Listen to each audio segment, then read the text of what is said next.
2022 Ekiti APC primary committee set up by the party led by Jigawa Governor Badaru has submitted outcome of the primary to the party in Abuja. Speaking in Abuja, Badaru said the committee met with the aspirants and agreed on mode of the primary. Reacting to the question, Badaru debunked all allegations leveled by the seven other aspirants. Committee of Ekiti 2022, January 27, primaries, I present our report.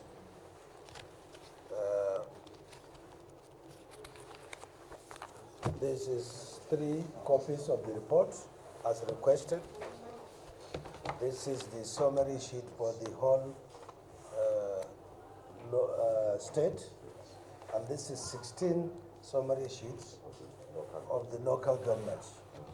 We thank you very much for giving us the opportunity to serve our great party, and I'll be open to the press in case they have questions. Attention, and the CECPC will sit down and consider and look into this report. I want to make it to the aspirant that contested this election. Election is not an event, it's a process.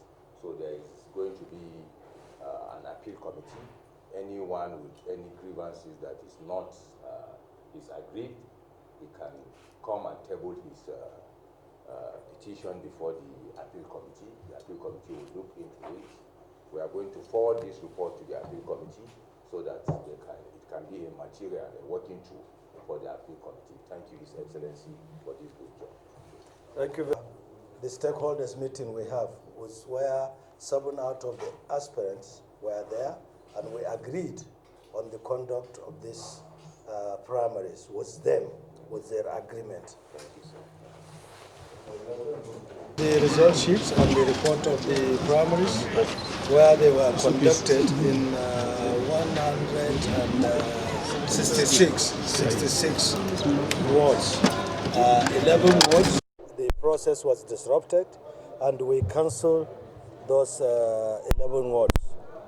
But in 166, people actively participate, and I think you all have the videos of what transpired in all the 166 wards of the state, except for the 11. And even the 11 that had crisis, you have seen some videos of what transpired at those 11 wards.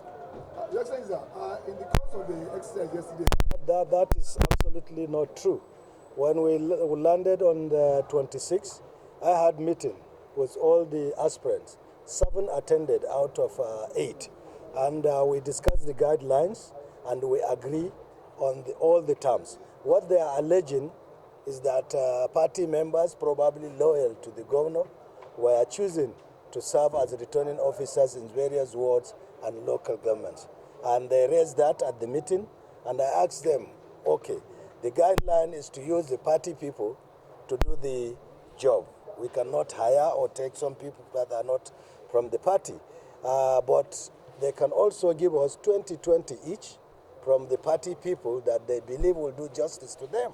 And they provided those 20/20 lists, which we incorporate in the returning officers. And this was communicated early morning to them, because they sent their own list really very late, and that was what even delayed us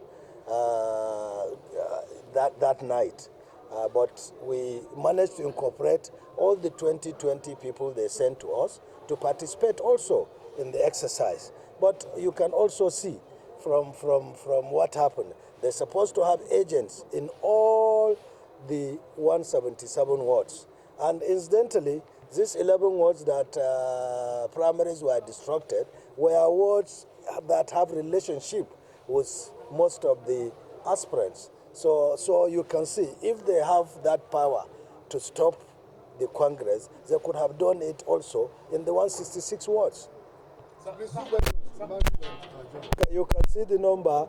The winner got 104 or so, 101 or so, and those that voted is 104 out of 180 something thousand registered party members. So it's a very realistic and a very this thing, and it's only 60% of the party membership, 65% of the party membership that comes out to vote, which is very realistic.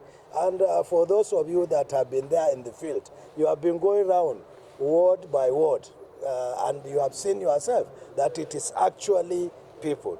And before the election, I promised the aspirant that I will never receive and accept a result written where people have not participated in the process. And that was why the 11 votes cannot be written and returned to me, because I know there was violence there and election did not take place. Therefore, I cancelled those votes. Well, I basically there is no much challenge in the whole process. People really come out, voted for the candidates they want to vote, and go. It has been relatively peaceful in 166 wards. And when you have issues, there's only 11 wards.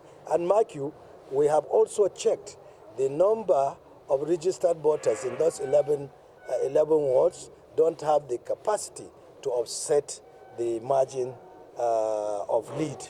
Yeah, so the victory.